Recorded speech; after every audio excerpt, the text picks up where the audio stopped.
ለተሰኞ ጥቅምት 24 2018 ዓመተ ምህረት ሰላም ጤና ይስጥልን ክቡራትና ክቡራን ተመልካቾቻችን እንደወትሮ ሁሉ ወደ እናንተ የሚደርሰው የሀገር ቤትና የባህር ማዶ ስፖርታዊ መረጃዎቻችን ከአሁን ሰዓት ጀምሮ ወደ እናንተ ይደርሳሉ።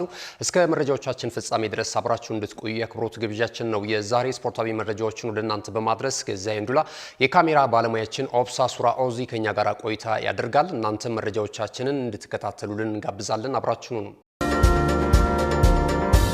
ወደ ቀዳሚው የሀገር ቤት ስፖርታዊ መረጃችን ስናልፍ የኛውን ቀዳሚ እናደርጋለን። የሲቢኢ ኢትዮጵያ ፕሪሚየር ሊግ የ2018 ዓመተ ምህረት የውድድር ዘመን የአራተኛ ሳምንት መርሃ ግብር ጨዋታዎች በሐዋሳና እንደዚሁ ደግሞ በአዲስ አበባ ስቴዲየም መከናወናቸውን ቀጥለዋል። ትላንት በተደረጉ ጨዋታዎች ኢትዮ ኤሌክትሪክ እና እንደዚሁ ሲዳማ ቡና ፋሲል ከተማን ጨምሮ ድል ቀንቷቸዋል በአራተኛ ሳምንት መርሃ ግብር ላይ ማለት ነው። አስቀድሞ በአዲስ አበባ ስቴዲየም በተደረገ ጨዋታ ኢትዮ ኤሌክትሪክ ከኢትዮጵያ ቡና እግር ኳስ ክለብ ጋር የተገናኙበት እንቅስቃሴ ተጠብቆ ነበር በበርካታ የእግር ኳሱ አፍቃሪያን ዘንድ። የአዲስ አበባው ደርቢ በኢትዮ ኤሌክትሪክ 1-0 አሸናፊነት ተጠናቋል። እንግዲህ በወጣቱ አሰልጣኝ እየሰለጠነ የሚገኘው ኢትዮጵያ ቡና እግር ኳስ ክለብ ወደ አሸናፊነቱ መመለስ ያልቻለበትን ውጤት ነው ማስመዝገብ የቻለው ማለት ነው።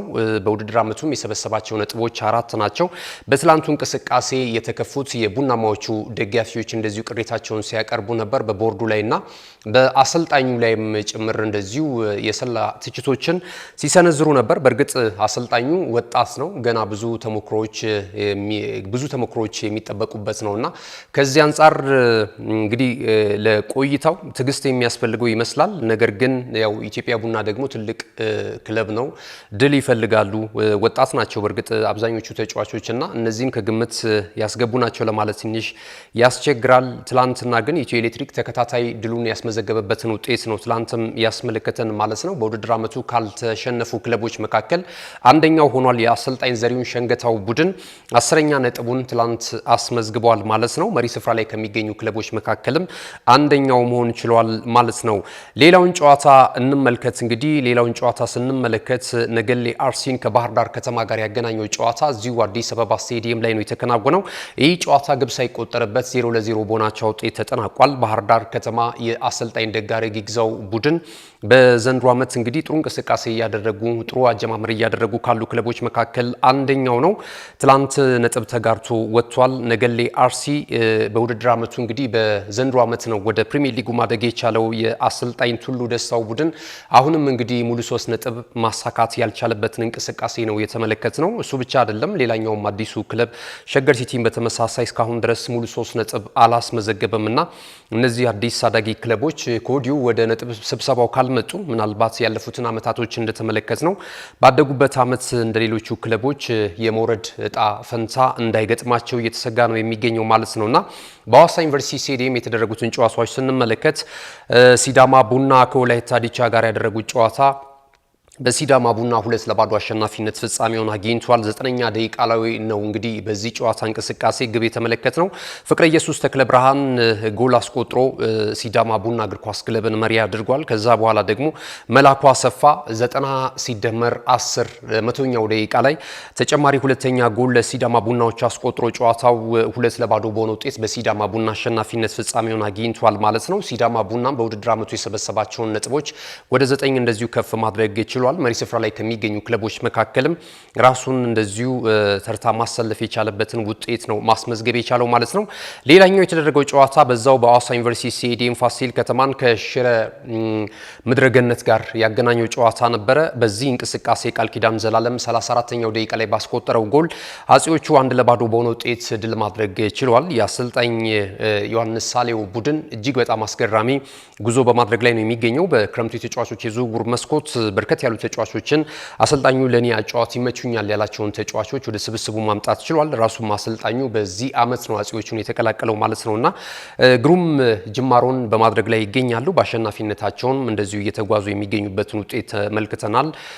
ፋሲል ከተማ 10ኛ ነጥቡን ነው ማስመዝገብ የቻለው ልክ እንደ ኢትዮ ኤሌክትሪክ ሁሉ ማለት ነው። ዛሬ የሚደረጉ ጨዋታዎች አሉ።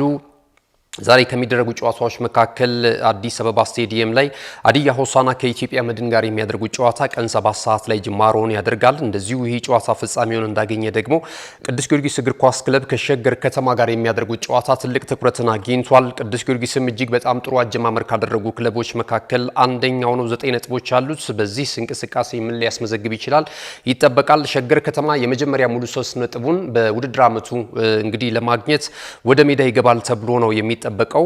አሰልጣኝ ፋሲል ተካልኝን ከአሰልጣኝ እንደዚሁ አሸናፊ በቀለ ጋር የሚያገናኘው የቅዱስ ጊዮርጊስ እግር ኳስ ክለብና የሸገር ከተማ ጨዋታ ቀን 10 ሰዓት ሲል በአዲስ አበባ ስቴዲየም ጅማሮን የሚያደርግ ይሆናል።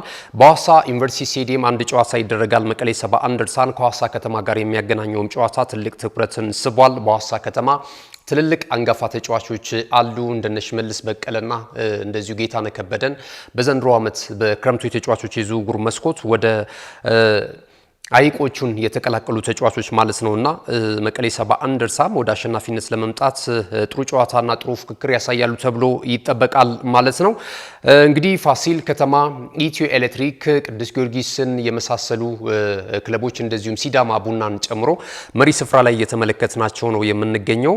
ዛሬ እንግዲህ የደረጃ ሰንጠረዡ ላይም ለውጥ ሊያመጡ የሚችሉ ደግሞ እንደዚህ ውጤቶች ይመዘገባሉ ተብሎ ይጠበቃል ማለት ነው። ወደ ሌላኛው የሀገር ቤት ስፖርታዊ መረጃችን ስናልፍ ደግሞ አትሌቲክስን ነው የምናገኘው። በሳምንቱ መጨረሻ ቀናት ኢትዮጵያን አትሌቶችን ጨምሮ የተለያዩ የዓለማችን ታላላቅ አትሌቶች የተካፈሉባቸው በተለይ የማራቶን ውድድሮች እንደዚሁ ተከናውኗል። ከነዚህ ውድድሮች መካከል ተጠቃሽ የሆነው 54ኛው የኒውዮርክ ሲቲ ማራቶን በጎረቤት ሀገር የኬንያ አትሌቶች አሸናፊነት ተጠናቋል። እጅግ በጣም በድል ያጌጡበት ነው ኬንያን ማለት ይቻላል። ኢትዮጵያን አትሌቶችም የተሳተፉበት ነበር። ነገር ግን የኬንያን አትሌቶች የበላይነት የበለጠ የተንጸባረቀበት ነበር ማለት ይቻላል። በሁለቱም ጾታ ከ1 እስከ 3 ደረጃን ይዘው ተከታትለው በመግባት እንግዲህ የወርቅ የብርና የናስ ሜዳሊያ ተሸላሚ የሆኑበት ዳጎስ ያለ ገንዘብም ወደ ካዝናቸው ያስገቡበት ውድድር ነበረ። 54ኛው የኒውዮርክ ሲቲ ማራቶን ማለት ነውና በጣም ተጠባቂ ነበረ። በተለይ የኤሊድ ኪፕቾጌና የኢትዮጵያዊው ጀግናው አትሌት ቀነኒሳ በቀለ ፍክክር ተጠብቆ ነበር በዚህ በ54ኛው የኒውዮርክ ሲቲ ማራቶን።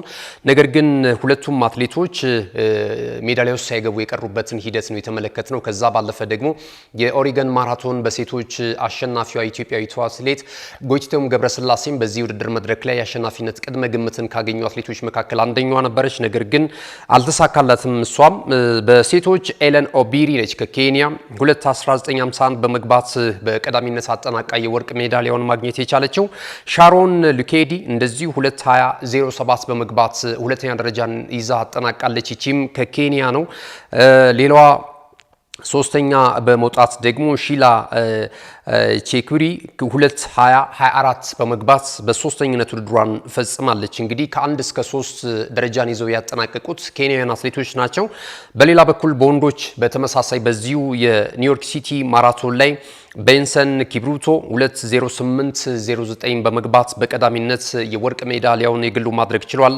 የሀገሩ ልጅ አሌክሳንደር ሙቲሶ በተመሳሳይ 2:08:09 በፎቶ ቴክኖሎጂ ነው እነዚህ ሁለት አትሌቶች የተለዩት። ሰዓታቸው ቀደም ሲል እንደጠቀስኩላችሁ 2:08:09 ነው የገቡት ተከታትለው። ነገር ግን እንግዲህ አካላዊ ቅድመ ሁኔታን ከግምት የሚያስገባውና የመጨረሻው የፎቶ ፊኒሺንግ ከታየ በኋላ ነው ማለት ነው ሁለቱ አትሌቶች የተለዩት።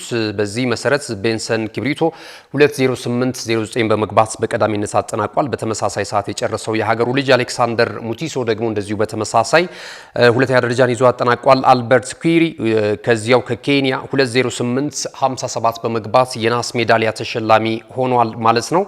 ይህንን ተመልክተናል። ሌሎች ግን በግል የተደረጉ ውድድሮች ነበሩ። ከዚህ ውድድር ሳንወጣ ግን የሁለት ጊዜ እንግዲህ የኦሎምፒክ የውድድር መድረክ አሸናፊው ኤሊድ ኪፕቾጌ በጣም ተጠብቆ ነበረ። ትላንት 17ኛ ደረጃን ይዞ ነው ያጠናቀቀው በዚህ የውድድር መድረክ ላይ ማለት ነው። ከሜጀር ማራቶኖች ከሰባቱ ማለት ነው በሁሉም በመወዳደር ደግሞ ትልቅ ክብርን ያሳካበት ነበር ማለት ይቻላል። በአጠቃላይ ግን ከትላልቅ ሜጀር ማራቶኖች ራሱን ስለማግለሉ ተገልጿል፣ ራሱን አሳውቋል ማለት ነውና ትላንትና የክብር ሽልማት እንደዚሁ ተሸልሟል ማለት ነው። ይህ አትሌት 17ኛ ደረጃን ይዞ ነው ያጠናቀቀው። ትላንት በነበረው አካሄድ 2:14:36 ነው የገባው። ሌላው እንግዲህ ኢትዮጵያዊው ቀነኒሳ በቀለም ተሳትፎ ነበረ። ቀነኒሳ በቀለም እንግዲህ ውድድሩን መጨረስ አልቻለም። በ25 የመጀመሪያው ተሳትፎ ሆኖ ተመዝግቧል። ይህ አትሌት እንግዲህ በትራክ ኢትዮጵያን ወክሎ በተለያዩ የውድድር ዓለማት ዓለምን ያስደመመ ብቃት እንደነበረው ይታወሳል። አሁን እድሜውም እንግዲህ ከፍ እያለ ነው የመጣው፣ ወደ ማራቶኑ መጥቷል። ጉዳት ያለፉትን ጊዜያቶች ከውድድር አርቆስ ነበር። አሁን በተመለሰበት ውድድር ደግሞ ውጤታማ መሆን አልቻለም። እንግዲህ ሁለቱን አንጋፋ አትሌቶች ያገናኘው ውድድር በኬንያን አትሌቶች ፍጻሜውን አግኝቷል። እንግዲህ ድሉን ተከትሎ ደግሞ የኬንያው ፕሬዝዳንት ዊሊያም ሩቶ ደግሞ ለሀገራቸው ልጆች ለሰሩት ገድል እንደዚሁ መልእክት አስተላልፈውላቸዋል። በጣም ደስተኛ መሆናቸውንና ኬንያ በዓለም ላይ ያላትን በተለይ በሩጫው የበላይነትን ማስቀጠል የቻለችበትን እና የባንዲራቸውንም ከፍ ለማድረግ አትሌቶች እንግዲህ ትልቅ ተጋድሎ እንደሚያደርጉ በዚህም የኬንያ ሕዝብ እንደኮራባቸው መንግስትም እንደዚሁ እውቅና እንደሚሰጠው በዚህ ውድድር ላይ ሀሳባቸውን ገልጸዋል ማለት ነው። ያላቸውን ደስታ በተመለከተ ፕሬዝዳንት ዊሊያም ሩቶ ማለት ነው እየተከታተሉ እንግዲህ ስፖርተኞችን እያበረታቱ ነው የሚገኙት። ለአትሌቲክስ ደግሞ የበለጠ ፍቅር እንዳላቸው እየተገለጸ ነው የሚገኘው። በእርግጥ አሁን የሚገኙበት ሁኔታ የኬንያን አትሌቶች እጅግ በጣም አስደማሚ ነው። ተተኪ ያላቸውን ስፖርተኞችም እያሳዩ ነው የሚገኙት። እንግዲህ በቅርቡ በተጠናቀቀው የዓለም አትሌቲክስ ሻምፒዮና የውድድር መድረክ በቶኪዮ ከዓለም ሁለተኛ ደረጃን ይዘው ማጠናቀቃቸው የሚታወስ ነው። ከአፍሪካ በቀዳሚነት ማለት ነውና የሰበሰቧቸውን ሜዳሊያዎችንም ስንመለከት እጅግ በጣም የሚያኮራ ነው። በግልም ውድድሮች እንግዲህ እንደዚህ ደግሞ በኒውዮርክ ሲቲን በመሳሰሉ ትልልቅ የማራቶን መድረኮችም ኬንያውያን አትሌቶች በሴትም በወንድም እያንጸባረቁ ነው የሚገኙት ማለት ነው። ለዚህም እንግዲህ የኬንያ ሕዝብና መንግስታቸው ደስተኛ መሆኑን እንደዚሁ ገልጿል ማለት ነው። በሌሎች በግል የተደረጉ ውድድሮችን ስንመለከት በቤጂንግ ማራቶን ቻይና በተደረገ ሌሚ ብርሃኑ 2:03:10 በመግባት በቀዳሚነት አጠናቋል። የወርቅ ሜዳሊያውንም የግሉ ማድረግ የቻለበትን እንቅስቃሴ ነው የተመለከት ነው። በሴቶችም በዚሁ የውድድር መድረክ ላይ እንደዚሁ ኢትዮጵያዊ አትሌት ነች አሸናፊ የሆነችው አንቻሉ ደሴ ነች። 2:26:08 በመግባት እንግዲህ በቀዳሚነት ውድድሩን በበላይነት አጠናቃለች ማለት ነው። የአትሌቲክስ መረጃችን ይሄንን ይመስላል። ክቡራትና ክቡራን ተመልካቾቻችን ወደ ሌላና ወደ መጨረሻው የሀገር ቤት ስፖርታዊ መረጃችን ስናልፍ ደግሞ ይሄኛውን ነው የምናገኘው። እንግዲህ አንድ ትልቅ መድረክ ነበረ። የጄኬስ ኢትዮጵያ ካራቴ ፌዴሬሽን ያከናወነው ማለት ነው። በቤዝ ኢትዮጵያ ሆቴል የሴቶች ስፖርት ኮሚሽን አመራርና የአሰራር ትግበራን ስልጠናን በተመለከተ የሴቶችን ብቃት ለማሳደግና በዓለም አቀፍ ደረጃ ተወዳዳሪ ለማድረግ የነሱን ስነ ልቦና ሊገነባ የሚችል ወደ ስፖርት ቤት እንዲመጡ የሚያስችል ስፖርቱን በኩልነት በሀገር አቀፍ ደረጃ ምልከታ እንዲኖረው የሚያበረታታ ኮሚሽን ነው እንግዲህ የተመሰረተው።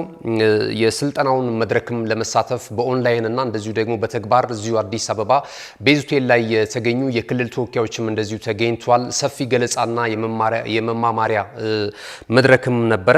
በዚህ መድረክ ላይ እንግዲህ የጄኬስ ኢትዮጵያ ካራቴ ፌዴሬሽን መስራች እንደዚሁም ደግሞ ፕሬዝዳንት የሆኑት አቶ ሰለሞን ዘውዱ የመግቢያ ንግግር አድርገው ከፍቷል። ይሄ ለሴቶች እጅግ በጣም አይነተኛ ሚና ያለው በዛ ላይ ደግሞ በዓለም አቀፍ ደረጃ ኢትዮጵያ በዚህ ውድድር ውጤታማ እንድትሆን ሴቶች ደግሞ የበለጠ ተጠቃሚ እንዲሆኑና በዓለም አቀፍ የውድድር መድረክ ደግሞ ሀገራቸውን የሚጠቅሙበት ራሳቸውንም የሚጠቅሙበት ተነሳሽነትን የሚፈጥር እንደሆነ እንደዚሁ ተገልጿል ማለት ነውና በዚህ የስልጠና መድረክ ላይ ደግሞ የተገኘችው ያለፉትን 13 ዓመታት በተለያዩ ደረጃ በዚህ ስፖርት ላይ የካበተ ልምድ ያላት እንደዚሁ ኢየሩሳሌም አብጠው ተገኝታ ነበረና አጠቃላይ የዚህ ኮሚሽን መሪም ሆናለች።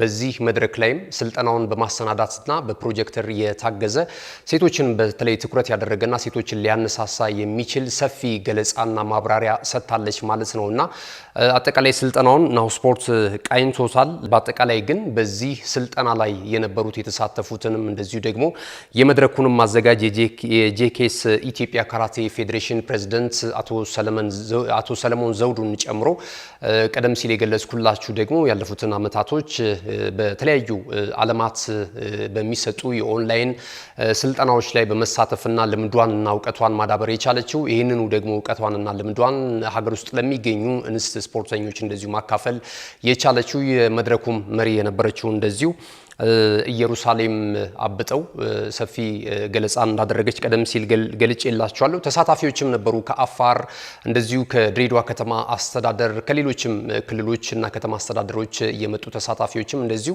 ስልጠናውን በተመለከተ በተለይ ለሴቶች ያለውን ጠቀሜታና ስፖርቱን ወደ ከፍታና ወደ ዓለም አደባባይ በማውጣት ተጠቃሚነትና ተደራሽነትን ውጤታማነትን መሰረት ያደረገ እንደዚሁ አንድምታ ያለው ጠቀሜታ ያለው መሆኑን ገልጸዋል ከናሁ ስፖርት ጋር በነበራቸው ቆይታና ይህንን ቆይታቸውን በተመለከተ እስኪ የተወሰኑ መረጃዎች የተወሰኑ ቃለ ምልልሶች ነበራቸውና እነሱን አድምጠን እንመለስ። ሰለሞን ዘውዱ በጄኬኤስ ኢትዮጵያ ፕሬዝዳንት። ጄኬኤስ ኢትዮጵያ ከተመሰረተ ጀምሮ የተለያዩ ዓለም አቀፍና ሀገር ውስጥ እንቅስቃሴዎችን ያደርጋል። ብዛት ያላቸው አባላቶች አሉት በመላ ኢትዮጵያ። በእነዚህ አባላቶች ዙሪያ ሲንቀሳቀስ ደግሞ የተለያዩ ኮሚቴዎችን እየመሰረተ ራሱን እያጠናከረ ይገኛል። ከነዚህ አንዱ ዛሬ የተመሰረተው የሴቶች ልዩ ክንፍ ወይም ደግሞ ኮሚሽን የምንለው ወይም ኮሚቴ የምንለው በዓለም አቀፍ ደረጃ ካለው የጄኬኤስ ተሞክሮ ተወስዶ ዛሬ ምስረታው እየተጠናቀቀ ይገኛል። በጣም ከፍተኛ አስተዋጽኦ አለው። በአሁኑ ሰዓት ራሳቸውን እየተማማሩ ነው ያሉት። እርስ በርስ ትምህርት እየተሰጣጡ ነው። በእርግጥ ቀጥታ ትምህርቱ የሚተላለፈው ኦንላይን ሆኖ በፕሬዝዳንትነት የምትመራው የጄኬኤስ ኢትዮጵያ ተወካይ የሆነችው ኢየሩሳሌም አብጠው የአዲስ አበባ ዶጆ እና የኢትዮጵያ ሴቶች ኮሚቴ አባል ናት። ቀደም ብሎ እሷ ልዩ ስልጠናዎችን በኦንላይን ወስዳለች ከአሜሪካን ከሚገኘው የጄኬኤስ ዳይሬክተር። ከዛ በተጨማሪ ራሷን በተለያዩ ስልጠናዎች በማብቃት ዛሬ ያለውን ስልጠና እየመራች በሂደት ከትምህርቱ በኋላ ደግሞ የሴቶች ኮሚቴ ምስረታ ስራ አስፈጻሚ ኮሚቴ ሆኖ የሚመራው አካል እውቅና እንዲያገኝ ይደረጋል። በነገራችን ላይ ተሞክሮ አላቸው የተለያዩ ልጆች። አሁን እዚህ መድረክ ላይ ከሚታዩት ውስጥ ጃፓን፣ ዱባይ ለተለያየ ቦታ ሄደው እየተወዳደሩ በስፖርቱ ከፍተኛ ብቃት ያላቸው ናቸው። በመንገዱም በሶሻላቸው ውስጥ ደግሞ እንደዚሁ ከሴቶች የጀንደር ሴንሲቲቪቲ የመሳሰሉት ነገሮች ጋር ዜሮ ቶለራንስ የመሳሰሉትን አንዳንድ ስልጠናዎች አግኝተዋል። ስሜ ኢየሩሳሌም አብጠው ይባላል። የጄኬኤስ ኢትዮጵያ የሴቶች ኮሚሽን ኮሚሽነር ውሜን ነኝ። ስለ ሴቶች ዛሬ የምንወያይበት ራሳችን የምናስተዋውቅበት መድረክ ላይ ተገናኝተናል። ስልጠናው የሴቶችን መብት የምናስከብርበት፣ ጾታዊ ትንኮሳን የምናስወግድበት፣ አድሎና መገለልን የምናቆምበት፣ ሴት አትሌቶቻችን ቁጥር የምንጨምርበት፣ ተወዳዳሪ ዳኛ አሰልጣኞችን የምናፈራበት ዋናኛው ዓላማው ይሄንን። እንግዲህ ከየክልሉ ተወክለው የመጡ ሴት እንስቶቻችን አሉ። ስትራቴጂ አስቀምጠናል። በ5 ዓመት ውስጥ ማድረግ የሚገባን ግቦች አሉ። በየሩብ ዓመቱ ደግሞ የምናደርጋቸው ስትራቴጂዎች አሉ። እነዛን መፈጸም አለብን። ሴት ቁጥሮችን መጨመር አለብን። እሺ፣ አመሰግናለሁ። ኢንስትራክተር አስቻለው ክብር እባላለሁ። ከድሬዳዋ አስተዳደር ነው የመጣሁት። በጄኬኤስም ሾቶ ፌዴሬሽን ተጠሪነቴ በዳኞች ፓናል የስልጠና ክፍል ባለሙያ ነኝ። ስልጠናው እጅግ በጣም ደስ የሚልና አበረታች ነው። ምክንያቱም ጄኬኤስ ሾቶ ኢትዮጵያ ፌዴሬሽን ብዙ ጊዜ አዳዲስ ነገሮችን ይፈጥራል። እየጠበቅነውም ያው እንደዚህ አሁን ተከስቶ ለመጀመሪያ ጊዜ በኢትዮጵያ የሴቶች ማህበር እንደዚህ የካራቴ ሴቶች ማህበር መስርቷል። ያንን ምስረታው በጣም እጅግ በጣም ይበል የሚያሰኝ ነውና ለሴቶቹ ብዙ መሰረታዊ የሆኑ ችግሮችን የሚቀርፍላቸው ራሳቸውን የሚያሳዩበት ጠንካራ ስራዎችን የሚሰሩበትና ሴት እንስቶቻችንን ካሉበት ደረጃ አንድ ደረጃ ከፍ የሚሉበት ነገር ስለሆነ እጅግ በጣም ጥሩ ነው ብዬ ነው ማስብ። የጄኬኤስ ሾቶ ፌዴሬሽን ዳይሬክተር ወይም ዳይሬክቶሬት ኃይለ ሚካኤል ዳዲኮፍ አሰፋ እጅግ በጣም የእውነት ለመናገር አሰልጣኝ ወይም መስራች ሳይሆን ለሁላችንም ለመላው ኢትዮጵያ ካራቴ ቤተሰብ አባት፣ ወንድም፣ እህት ሁሉንም ነገር ሆኖ በገንዘብ፣ በአቅም፣ በእውቀት ምንም ሳያጎድል በዚህ መንገድ ስፖርቱን የተሻለ ደረጃ ላይ እያደረሰልንና እኛንም እያደረሰን ያለበት ሁኔታ አለና እጅግ በጣም ባለበት ፈጣሪ የማያልቅበት እድሜና ጤና እንዲሰጥልን በፈጣሪ ስም እጠይቃለሁ።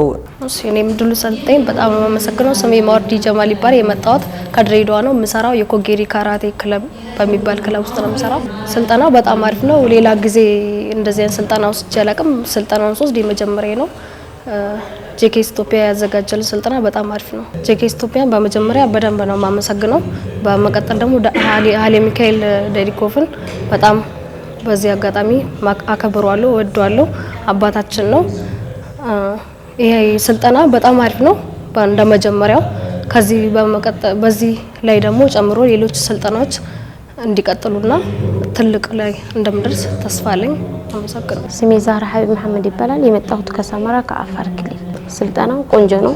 እኔ ያገኘሁበት ሴቶች ከማንም እንደማያንስና ከወንዶችም እኩል ከሁሉም እኩል እንድንሰራ ስፖርቱን ደግሞ የተሻለ በጂኬኤስ በኢትዮጵያ በጣም ወሳኝ ስብሰባ ነው። ዛሬ ስልጠና ነው እየተካሄደ ያለው። ይሄ ስልጠና ላይ ስለተገኘው በራሴ በኩል በጣም ደስ ብሎኛል። ለምን ሴቶች ከማንም እንደማናንስና ሴቶች ራሳችን ከፍ እንድናደርግበት ስልጠና ነው ብዬ ተስፋ አደርጋለሁ። ካሽጎ በየትኛውም ዓለም ሆነው በማንኛውም ሰዓት ለወገኑ የሚደርሱበት ፈጣን የገንዘብ መላኪያ ተከፈተሎ። ማስተርና ቪዛ ካርዶን በመጠቀም ከ5 እስከ 20 ዶላር የሚልኩበት አዲስ የገንዘብ መላኪያ መንገድ። ካሽጎን ለየት የሚያደርገው የትኛውም የገንዘብ ዝውውር በፍጥነት አገልግሎት ከመስጠቱም ባሻገር ለማንኛውም አገልግሎት ምንም አይነት ክፍያ አለመጠየቁ ነው። በሀገራችን ታሪክ ገንዘብን ከውጪ ወደ ሀገር ቤት በማስተላለፍ በመተግበሪያ መልክ አገልግሎት መስጠት የጀመረው የመጀመሪያው ሀገር በቀል የገንዘብ መላኪያ ዘዴ ካሽጎ ከ4500 በላይ ባሉ የባንክ ቅርንጫፎች አገልግሎት እየሰጠ ይገኛል። ገንዘቦን በሰኮንዶች ልዩነት ውስጥ ይፈልጉ በአካውንቶ ወይንም በእጆ ቆጥረው የሚወስዱበት ልዩ ዘዴ። በቅርቡ ሁሉንም ኢትዮጵያዊ ባለቤት ለማድረግ ጉዞ የጀመረው ካሽጎ ዛሬውኑ መተግበሪያውን በስልኮ ላይ በመጫን የአገልግሎቱ ተጠቃሚ ሆኑ። ፍጥነት መለያችን፣ ኢትዮጵያን መክፈቻችን፣ ካሽጎ ነው መላኪያችን። ካሽጎ የአዲሱ ትውልድ ብራንድ። ክቡራትና ክቡራን ተመልካቾቻችን ቀደም ሲል እንግዲህ የሀገር ቤት ስፖርታዊ መረጃዎችን ወደ እናንተ አደረሰናል። ከአሁን ሰዓት ጀምረን ደግሞ ከባህር ማዶ የተገኙ ስፖርታዊ መረጃዎችን ወደ እናንተ እያደረሰን ቆይታ እናደርጋለን። መነሻችን የተወዳጁ የእንግሊዝ ፕሪሚየር ሊግ ነው። የተወዳጁ የእንግሊዝ ፕሪሚየር ሊግ የ10ኛ ሳምንት መርሃ ግብር ጨዋታዎች እንግዲህ ከዕለተ ቅዳሜ ጀምረው ትላንትም ቀጥለው የተከናወኑ ውጤቶች ተመዝግበውበታል። አርሰናል መሪነቱን ያጠናከረበትን ውጤት በተከታታይ እያስመዘገበ ነው የሚገኘው። እንደዚሁም ደግሞ በጣሊያን በስፔን እና በፈረንሳይ ሊግ 1 በቡንደስሊጋው የተደረጉ ጨዋታዎች አሉ። እነዚህን እንመለከታለን። እስከ መረጃችን ፍጻሜ ድረስ አብራችሁ እንድትቆዩ እንጋብዛለን። እንግዲህ ቅዳሜ ዕለት የተደረጉትን ጨዋታዎች መነሻ እናድርግና ትላንትም ቀጥለው የተከናወኑ ውጤቶችን እንመለከታለን። አርሰናል መሪነቱን ያጠናከረበትን ውጤት ወደ ተርፍ ሙል አምርቶ እንግዲህ በርንሌን በገጠመበት እንቅስቃሴ 2-0 በሆነ ውጤት በማሸነፍ ተመልሷል። ግብ ሳይቆጠርበት ነው ይህንንም ጨዋታ ድል ማድረግ የቻለው። የአሰልጣኝ ሚካኤል አርቴታው ቡድን እጅግ በጣም አስገራሚ እንቅስቃሴ እያስመለከተን ነው የሚገኘው ማለት ነው። ያለፉትን ጊዜያቶችም ተመልክተናል ይህንኑ ጥንካሬውን። ትላንትም እንግዲህ በዚህ ጨዋታ ላይ ድል ማድረግ የቻለበትን ውጤት ተመልክተናል። ዴክላን ራይስ እና እንደዚሁ ሌላኛው ተጫዋች ቪክቶር ጆኬሬሽ ሁለቱን የመድፈኞቹን የአሸናፊነት ግብ ከመረብ ማሳረፍ ችሏል ማለት ነውና የሰበሰበውንም ነጥብ ወደ 25 ከፍ ያደረገበትን ውጤት ነው የተመለከትነው በእንግሊዝ ፕሪሚየር ሊግ የ10ኛ ሳምንት መርሃ ግብር ላይ ማለት ነውና አሰልጣኝ ሚካኤል አርቴታ በሊጉ ከ20 ዓመታት በኋላ ሻምፒዮና ለመሆን እያደረገ ያለውን ግስጋሴ በለጠ ያጠናከረበትን ውጤት ተመልክተናል ማለት ነውና ከጨዋታው መጠናቀቅ በኋላ የተሰጡ አስተያየቶች አሉ። ቪክቶር ጆኬሬሽን በተመለከተ አንዳንድ እንደዚሁ ጥያቄዎች ሲነሱ ነበረ ከጉዳት ጋር በተያያዘ ማለት ነው። ነገር ግን እስካሁን ድረስ የሕክምና ቡድን አባላቱ እንግዲህ ወይም ሪፖርት ተጫዋቹን ጉዳት በተመለከተ መጠኑን ያናህል አልተጠቀሰም። ነገር ግን ከሜዳ የሚያርቅ አይደለም የሚል አስተያየቶች እየተሰጡ ነው የሚገኙትና ኋላ ላይ እንግዲህ ምናልባት የተጠናከሩ መረጃዎች በተጫዋቹ ጉዳት አሁናዊ ሁኔታ ላይ አስተያየቶች ካሉ እነዚህን መረጃዎች ደግሞ ወደ እናንተ የምናደርስ ነው የሚሆነው ማለት ነው። ለጊዜው ግን አርሰናል አሁንም ተከታታይ ድሉን ግቡን ሳያስደፍር እንደዚሁ የቀጠለበትን ሂደት ተመልክተናል ማለት ነው። ሌሎች የጨዋታ ውጤቶችን ስንመለከት እንደዚሁ ሊቨርፑል ወደ አሸናፊነት ተመልሷል። በተከታታይ ጨዋታዎች ላይ በጣም በሚያስገርም ሽንፈቶችን ሲያስተናግድ የነበረው የመርሲሳይዱ ክለብ አሁን ወደ አሸናፊነት መጥቷል።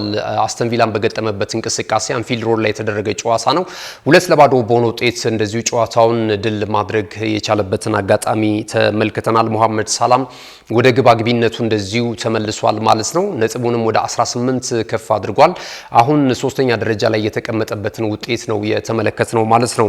ሌሎቹን ጨዋታዎች ስንመለከት ማንቸስተር ሲቲም እንደዚሁ በአሸናፊነቱ የቀጠለበትን ሂደት ተመልክተናል።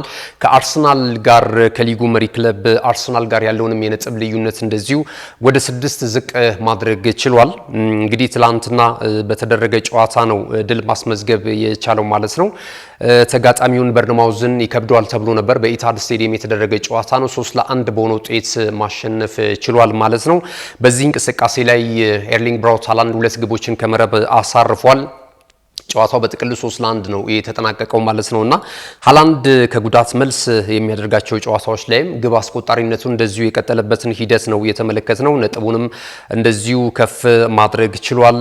ቀደም ሲል እንደጠቀስኩላችሁ ወደ 19 ነው ነጥቡን ከፍ ማድረግ የቻለው። ከአርሰናል ጋር ያለውንም የነጥብ ልዩነት ወደ 6 ዝቅ ማድረግ ችሏል ማለት ነው። በርንማውዝ እንደዚሁ የበለጠ ወደ መሪው ክለብ አርሰናል መጠጋት የሚችልበትን እድል ሳይጠቀም ቀርቷል ማለት ነው።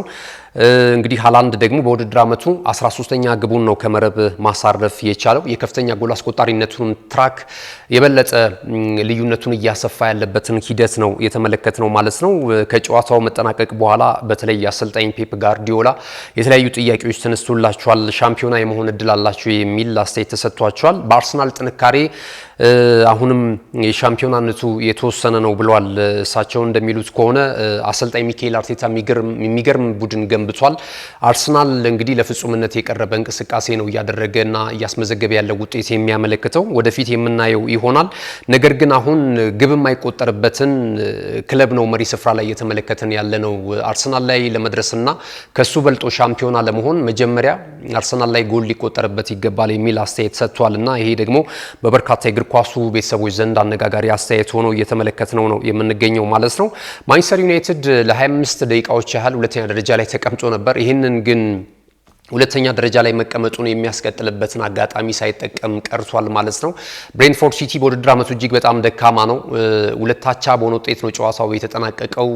መሪ ነበረ በካስሜሮ ባስቆጠራት ጎል። ኋላ ላይ ግን እንደዚሁ ብሬንትፎርድ ሲቲ በማጥቃት እጅግ በጣም የሚገርም እንቅስቃሴ በማድረግ እንግዲህ ከጨዋታው 1 ነጥብ ተጋርቶ ወጥቷል ማለት ነው። ማንቸስተር ዩናይትዶች ተከታታይ 3ኛ ድላቸውን አስመዝግበው ነበር። ይሄ 4ኛ ድላቸው ይሆን ነበርና ብዙ ሰዎችን ራስ በርሃ ሊያደርግ የተቃረበው ማንቸስተር ዩናይትድ ይህንን ድል ሳያሳካ በመቅረቱ እንግዲህ ጀርመናዊው የክለቡ የልብ ደጋፊ እንደሆነ የተነገረለት እንደዚሁም ቃሉን ጠብቆ እየተጓዘ የሚገኘው ጸጉሩን አጎፍሮ ምናልባት ዩናይትድ ተከታታይ 5 ድሎችን ማስመዝገብ ከቻለ ብቻ ነው ጸጉሬን የሚቆረጠው የሚል አቋም የያዘው የክለቡ የልብ ደጋፊም እንደዚሁ 1 ጨዋታ ብቻ ነበር የሚቀረው ማለት ነው። ይህን ጨዋታ በማንቸስተር ዩናይትድ አሸናፊነት ቢጠናቀቅ ማለት ነው። ብዙዎች እንግዲህ ይህንን ነበር ሲጠብቁ የነበረው።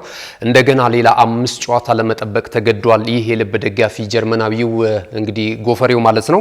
በዚሁ ይቀጥላል ጸጉሩን እንዳሳደገ ማለት ነውና ብዙዎች ጠብቀው ነበር፣ አልተሳካም። እንግዲህ ቀጣይ በሚያደርጋቸው ጨዋታዎች ደግሞ ተከታታይ እንደገና 1 ብሎ መቁጠር ይጠበቅበታል ማለት ነው። አሁን ዩናይትድ ይህንን ውጤት ማስመዝገቡን ተከትሎ አሁን 8ኛ ደረጃ ላይ ሊቀመጥ የግድ ሆኗል ማለት ነው። ጥሩ አካሄድ ነበረ። በእርግጥ ይሄም አስከፊ አይደለም ካለፉት ጊዜያቶች መሰረትና እንደዚሁም ካለፉት ጨዋታዎች መነሻ ካደረግን ይሄም አስከፊ ነው ለማለት አይቻልም በማንቸስተር ዩናይትድ የተመዘገበው ውጤት። አሁንም ግን ወደ አሸናፊነት መምጣት አለበት የሚሉ ጉዳዮች እየወጡ ነው የሚገኘው ማለት ነው። በአጠቃላይ እንግዲህ 25 ነጥቦችን የሰበሰበው አርሰናል በቀዳሚነት ውድድሩን እየመራ ነው የሚገኘው ወይም ደግሞ የደረጃ ሰንጠረዡን እየመራ ይገኛል።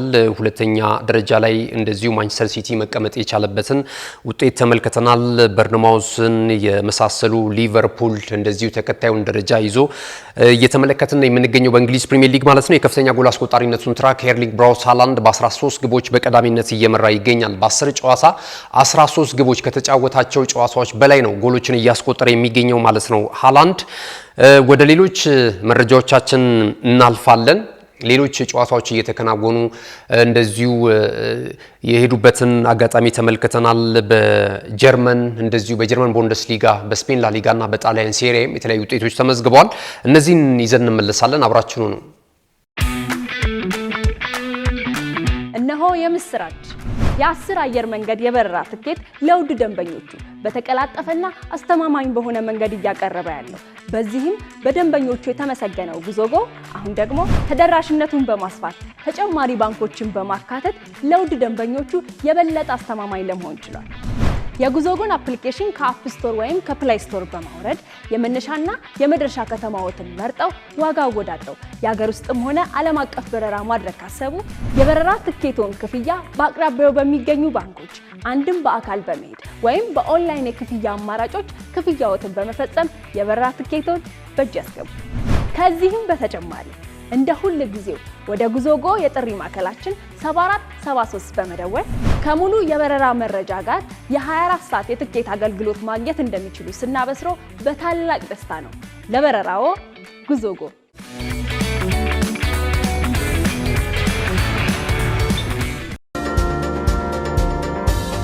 ተመልሰናል። ክቡራትና ክቡራን ተመልካቾቻችን ቀደም ሲል የእንግሊዝ ፕሪሚየር ሊግ የጨዋታ ውጤቶችንና ከጨዋታ በኋላ የነበሩትን ነጥቦች እንደዚሁ አንስተናል። በሌሎች ሊጎች የተደረጉ ጨዋታዎችና ውጤቶቻቸውን ደግሞ ስንመለከት እንደዚሁ በስፔን ላሊጋ ሁለቱ ታላላቅ ክለቦች ድል ማስመዝገብ ችሏል። ባርሴሎናም እንደዚሁ 3-1 በሆነ ውጤት ተጋጣሚውን ረቷል። በዚህ እንቅስቃሴ ላይ ላሚን ያማልና ፌራን ቶሬስ እንደዚሁ ጎል አስቆጥሯል ማለት ነው። የሁለተኝነት ደረጃቸውንም አጠናክረው የቀጠሉበትን ውጤት ነው ማስመዝገብ የቻሉት። ሌላ ሳንቲያጎ በርናቦ የተደረገው የሪያል ማድሪድና የባሌንሺያም ጨዋታ 4-0 በሆነ ውጤት አሸናፊነት በሪያል ማድሪድ ነው የተጠናቀቀው። በዚህ እንቅስቃሴ ላይ ክሊያን ምባፔ እንደዚሁ ጎል ማስቆጠር ችሏል፣ 2 ግቦችን። ከዛ ባለፈ ደግሞ እንደዚሁ ጆዲ ቤሊንግሃም ተጨማሪ ጎል ለሎስ ብላንኮቹ እንደዚሁ ጎል ማስቆጠር የቻለበትን ሂደት ነው የተመለከትነው። በውድድር ዓመቱ የሰበሰባቸውንም ነጥቦች ወደ 30 ከፍ በማድረግ የላሊጋው መሪ የሆነበትንና ይህንኑ ማጠናከር የቻለበትን ውጤት ነው የአሰልጣኝ ዣቢ አሎንሶ ቡድን ማስመዝገብ የቻለው ማለት ነው። በጣሊያን ሴሪያ የተደረጉ ጨዋታዎች አሉ። ኢንተር ሚላን ትላንትና ድል ቀንቶታል። ቬሮና ጋር ያደረገውን ጨዋታ እንግዲህ ባለቀ ደቂቃ ባስቆጠራት ጎል 2-1 በሆነ ውጤት እንደዚሁ ድል ማድረግ ይችላል።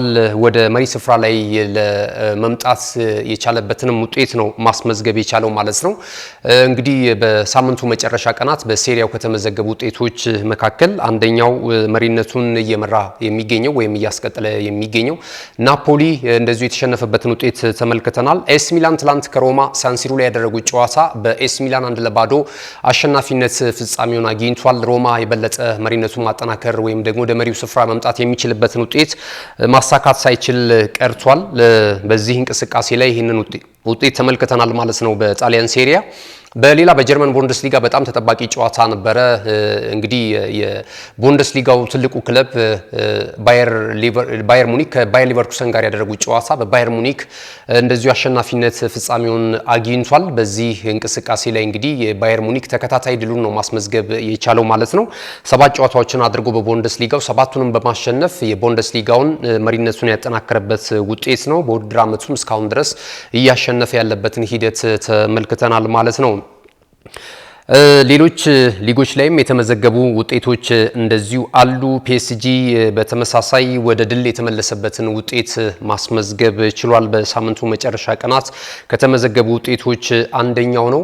እንደዚሁ ደግሞ ኦሎምፒያክ ማርሴይ እንደዚሁ ድል ማድረግ የቻለበትንም ውጤት ተመልክተናል። በፈረንሳይ ሊግ 1 ማለት ነው። አጫጭር ስፖርታዊ መረጃዎችን እንመልከት። እንግዲህ በሳምንቱ መጨረሻ ቀናት ከተከናወኑ ጨዋታዎች መካከል እንደዚሁ በሳውዲ ፕሮ ሊግ የተደረገው ጨዋታ የአልናስር ጨዋታ ትኩረትን ስቦ ነበር። ያው ክርስቲያኖ ሮናልዶ ጋር ተያይዞ አዳዲስ ነገሮች እና አዳዲስ ጉዳዮች እየተመለከትን ነው የምንገኘው። ጨዋታው በአቻ ውጤት የሚያልቅ ይመስል ነበር። አንዳቻ ነበሩ። አስቀድሞም ጎል ያስቆጠረላቸው ክርስቲያኖ ሮናልዶ ነው። በዚህ እንቅስቃሴ ላይ 2 ግቦችን ከመረብ ማሳረፍ ችሏል። ወደ 1000 ጎል ለማስቆጠር እያደረገ ያለውን ጉዞ የበለጠ ያጠናከረበትን ውጤት ማስመዝገብ ችሏል። የ40 ዓመቱ ክርስቲያኖ ሮናልዶ ማለት ነው። በሌላ በኩል ደግሞ ልጁ እንደዚሁ ለፖርቹጋል ከ16 ዓመት በታች ብሔራዊ ቡድን እንግዲህ ጥሪ ተደርጎ ለጨዋታውን እያከናወነ ነው የሚገኘው። ከዌልስ ጋር ያደረጉትን ጨዋታ 3-0 በሆነ ውጤት ሲያሸንፉ በዚህ እንቅስቃሴ ጁኒየር ክርስቲያኖ እንግዲህ ጎል ማስቆጠር ችሏል ማለት ነው።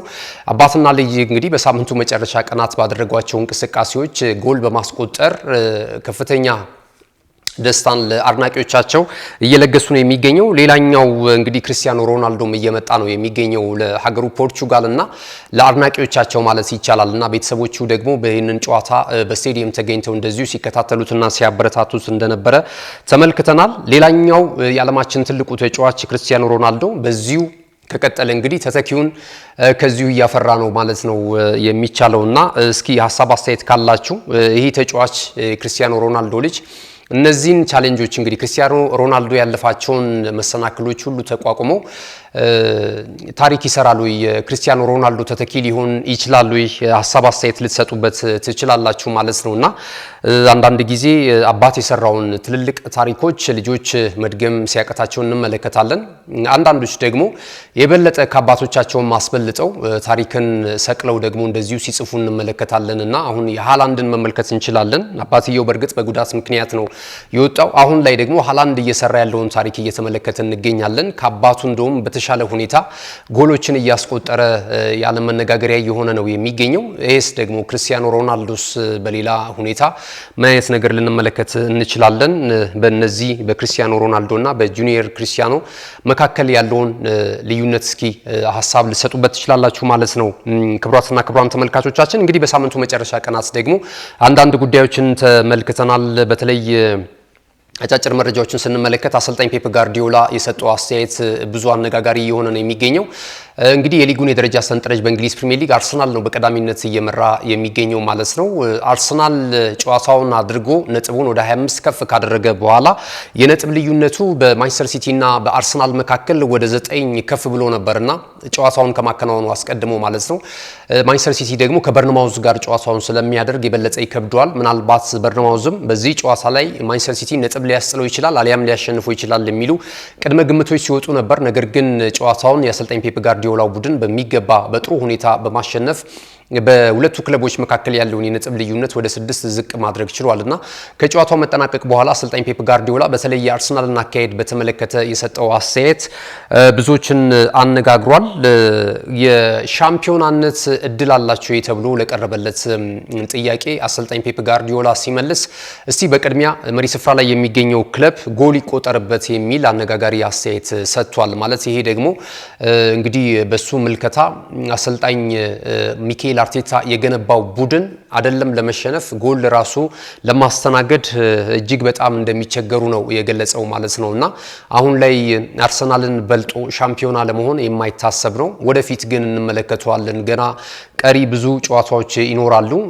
አሰልጣኝ ሚኬል አርቴታ አካሄድ ግን እጅግ በጣም አስደናቂ ነውና በዚህ አካሄዳቸው ጎልም የሚቆጠርባቸው አይመስለንም የሚል አስተያየት ሰጥቷል። አርሰናል አሁን የሚገኝበት ከፍታ እንዳስገረመው ነው እየገለጸ የሚገኘው ማለት ነው።